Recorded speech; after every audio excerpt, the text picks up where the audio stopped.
Alors bonjour et bienvenue dans ce nouveau tutoriel gratuit du blog développementwebfacile.com. Aujourd'hui on va voir Angular. On a déjà vu Vue et React. Je vais me mettre un petit peu Angular parce qu'en fait justement j'ai fait pas mal de choses au niveau du blog. Je vous inviterai après à aller le voir, mais ici en vidéo je n'avais encore rien fait. Donc on va faire une brève introduction. Alors première étape, première question justement, c'est qu'est-ce que c'est Angular? Angular, c'est un framework JavaScript, même TypeScript, on va dire, puisqu'il est basé sur le TypeScript, qui permet de faire du front-end, donc l'interface utilisateur. Mais pas, ça ne se limite pas à faire de l'HTML avec du JavaScript. On a vraiment tout un ensemble, tout un framework qui permet de travailler avec une seule page principale, une single web page application, qui contient un composant principal. Il faut imaginer que la page complète, c'est un composant qu'on appelle le composant app, le composant principal, et lui-même contient des petits composants réutilisables. Par exemple, la toolbar, une view à l'intérieur, un menu sur le côté, etc. Tout ça sont des composants séparés. Et chaque composant peut lui-même contenir un composant séparé lui-même. Un bouton qui agit d'une manière spéciale et qui a un look spécial, on pourrait très bien le définir comme un composant.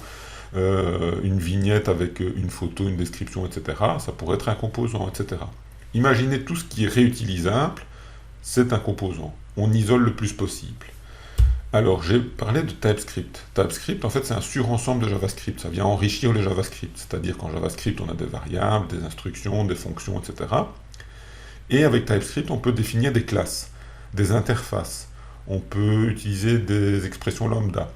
Maintenant, évidemment, TypeScript, comme c'est un surensemble de JavaScript, quand on va compiler notre application, en quelque sorte, transpiler même, on va dire, à ce moment-là, on arrive avec de nouveau du JavaScript, qui est dans un bundle, donc un fichier où tout est vraiment mis sans alignement, etc., pour gagner le plus possible de place et le plus performant possible.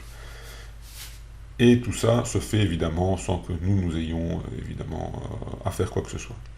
Mais avec TypeScript, on peut faire quand même pas mal de choses en plus. Alors, comment installer Angular? Angular ne s'installe pas proprement parler. On va installer tout ce qu'il faut pour pouvoir créer des projets Angular. Je m'explique. Première étape, on va installer Node.js. Pourquoi Node.js? Parce qu'on va avoir besoin d'installer des packages NPM. Les packages NPM, Node Package Manager, ce sont des packages JavaScript pour Vue, pour React, pour Angular aussi, qui permettent justement de faire pas mal de choses qu'on verra par la suite. Donc, on va aller sur le site web, ici, de Node.js, dont je mettrai l'URL dans la description pour pouvoir le télécharger. On sait le télécharger sous Windows, sous macOS, ou même sous Linux. Ensuite, on va installer un éditeur de code, pour éditer le code, pour pouvoir, travailler directement avec les packages NPM sans devoir quitter l'éditeur de code, pour pouvoir avoir une surbrillance une mise en couleur de la syntaxe, etc.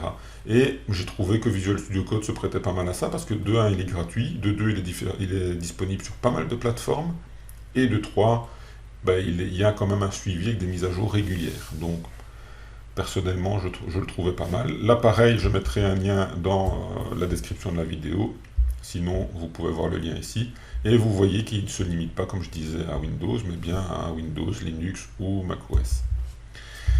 Alors, ensuite, on va installer ce qu'on appelle la CLI. La CLI, c'est la Command Line Interface. La Command Line Interface, c'est quoi? C'est ce qui permet d'encoder en ligne de commande des commandes, justement, Angular, des commandes NG.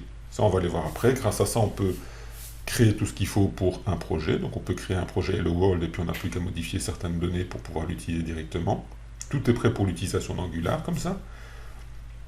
On peut lancer un serveur de test avec la compilation du projet, on peut préparer le projet pour la production, on peut créer un composant, parce que vous verrez qu'un composant ne se limite pas à un fichier, mais à plusieurs fichiers, donc c'est assez pratique d'avoir une commande qui permet de générer tous les fichiers, etc. Alors, pour ce faire, on va directement aller dans Visual Studio Code. Donc, quand vous allez dans Visual Studio Code, je referme mon éditeur ici, donc vous allez avoir ceci. Vous faites Terminal New Terminal et vous arrivez dans une espèce de commande DOS. Ici, c'est un Windows PowerShell, mais si vous êtes dans un autre OS, ce sera autre chose. Alors, pour installer la CLI, on va faire donc npm, la commande de notre Package Manager, qu'on peut utiliser grâce à Node.js, install pour lui dire je veux installer un package, -g pour lui dire je veux l'installer en global sur tout le PC, pas juste pour un projet mais vraiment en global, et je veux installer quoi? Je veux installer Angular/CLI. Je ne le fais pas ici, parce que je l'ai déjà installé, donc il va me mettre une erreur, mais c'est la commande qui permet d'installer Angular CLI. Alors, la CLI, après, va vous permettre de créer votre premier projet. Donc, si on fait ng, c'est une commande de la CLI. On fait new, ça veut dire que je veux créer un nouveau projet, et on va donner un nom à un projet. Bon, d'abord, il faut savoir qu'un projet va se créer dans le dossier où vous êtes, donc placez-vous dans le dossier où vous voulez créer vos projets. Ensuite, on refait donc ng new, et là, on va faire hello world, pour dire qu'on va créer un nouveau projet hello world. Là, il va commencer déjà à préparer l'installation, et il va demander plusieurs questions. La première, c'est est-ce que vous êtes d'accord d'utiliser le type strict? Alors le type strict, c'est quoi? C'est quelque chose qui vous permet d'avoir des bundles, donc une compilation JavaScript beaucoup plus restreinte, mais beaucoup plus petite, beaucoup plus optimisée, mais ce sera beaucoup plus strict au niveau des types. Alors pour nous, c'est ce qu'on veut, évidemment, donc nous, on veut quelque chose d'optimal, on va dire yes pour s'y faire dès le début. Ensuite, est-ce qu'on veut utiliser le routing? Le routing d'Angular, comme je vous ai dit, Angular, c'est une single web page application. Ça veut dire on a une seule page, et à l'intérieur, quand on change l'URL, on arrive avec des composants qui changent leur comportement, qui s'affichent différemment, d'autres composants qui s'affichent à la place de certains. On a l'impression de voyager dans des pages. Mais en fait, on est toujours dans la même page avec les composants qui évoluent grâce au routing. Le routing, c'est ce qui permet de faire ça. On peut dire oui ici, même si on ne va pas en avoir besoin pour notre première application. Ensuite, il nous demande quel style sheet on veut utiliser, quel format de style sheet. Bon, il y en a plusieurs, il y a le CSS, CSS, etc. Pour notre projet d'exemple, on va se limiter au CSS. Et ensuite, vous voyez qu'il a créé tout un tas de fichiers, et maintenant, il est sur l'installing packages npm. Là, il va en installer pas mal. Il va installer tout ce qu'il faut pour utiliser Angular TypeScript aussi. Donc, ne vous inquiétez pas, ça va clignoter assez longtemps. Pour la démo, je vais passer évidemment cette partie et aller directement à l'installation terminée.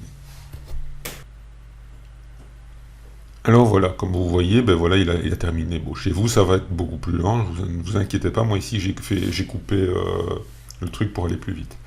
Donc ici, maintenant, je vous ai dit, un projet, en fait, c'est un folder, c'est un dossier. Donc on va faire File, Open Folder, et on va là où on a créé notre fameux Hello World, donc dans Temp Angular Hello World. Une fois que vous êtes dedans, vous faites sélectionner un dossier, et là vous allez voir, il va vous l'ouvrir. Bon, parfois vous vous demandez si vous êtes d'accord d'autoriser cet endroit-là et cet auteur-là. Vous lui répondez oui, puisque vous venez de le créer. Et ensuite, vous arrivez dans ce projet-ci. Là, vous avez plusieurs dossiers, dont un qui est Node Module, où tout est installé pour Angular, pour utiliser Angular, et le dossier principal, SRC, qui permet en fait, qui contient les données principales. Vous avez la partie app, qui contient notre composant principal app. Là, je détaillerai dans une autre vidéo chaque fichier qui concerne un composant, justement. Vous avez tout ce qui est asset, donc ça, je ne m'étalerai pas là-dessus. La liste des environnements, donc ici on a la production et l'environnement par défaut. Et puis vous avez le fameux fichier index.html, donc c'est le fichier sur lequel on arrive. Habituellement, on a du contenu HTML dans le body. Ici, on a un composant principal, le composant app. Donc c'est celui-là, en fait, qui est décrit ici, dans tout ce qui est dans le dossier app. Donc ici, vous avez tous les fichiers qui concernent ce composant. Vous vous souvenez, je vous ai dit, on a une application avec une seule page et un composant principal qui est le composant app. C'est celui-ci.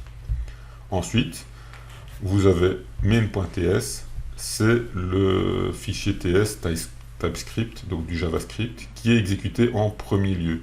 C'est lui qui permet d'initialiser tout ce qu'il faut pour Angular, et aussi d'importer notre premier composant, le composant principal, en important son module.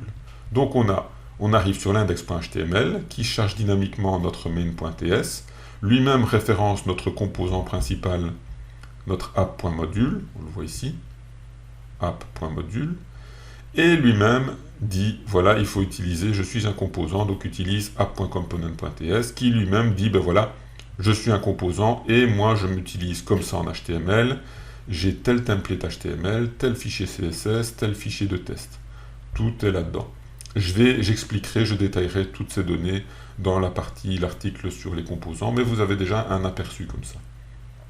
Alors, comment lancer notre projet?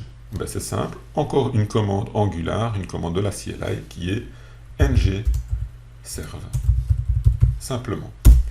Là, qu'est-ce qu'il fait? Il va commencer à compiler tout notre TypeScript, puisque l'Angular c'est basé sur TypeScript, en JavaScript. Je vous ai dit, TypeScript, c'est un surensemble de JavaScript qui n'est pas compréhensible directement par les navigateurs. Donc, tout va être compilé en JavaScript. On va avoir un bundle qui va être créé, donc un fichier bien optimisé avec très peu, comment dire, il n'y a pas d'alignement, il n'y a rien du tout dedans, c'est vraiment le JavaScript pur. Et ensuite, il va nous permettre même de lancer un serveur HTML en local, un serveur web local, pour pouvoir justement tester notre application. Vous voyez ici, il nous a créé un serveur sur HTTP localhost, donc localhost c'est votre machine, sur le port 4200. Vous faites CTRL, clic dessus, et il vous ouvre votre navigateur par défaut avec votre application Hello World que vous venez de créer. Pour vérifier que c'est bien la bonne application Hello World, on va aller dans notre app.component.html, on sélectionne tout et on lui dit je veux créer un paragraphe et dessus je vais mettre première application Angular. Vous sauvegardez et là vous allez voir, comme par magie, il recompile tout et si vous retournez dedans, eh bien, il s'est carrément adapté. À chaque fois que vous faites des modifications dans vos composants, il est capable de recompiler à la volée et de vous rafraîchir la page de votre navigateur par défaut. Donc voilà, vous avez vu comme ça comment utiliser, installer Angular et pouvoir créer votre premier projet. Donc si vous voulez retrouver le texte de tout ce que je viens de dire, vous pouvez aller sur mon blog développementwebfacile.com. Il y a un article sur cette vidéo et même d'autres articles déjà sur Angular. Donc n'hésitez pas à aller faire une petite visite, à partager, à liker, à commenter. Vous avez parfois un peu plus de données sur le blog en lui-même, avec des exemples de code, etc. Donc n'hésitez pas à aller voir dessus. Il y aura d'autres vidéos également sur Angular, donc n'hésitez pas à regarder régulièrement ou à vous abonner à cette chaîne YouTube. Je vous dis à très bientôt et j'espère que tout ça vous aura plu. Une bonne journée à vous.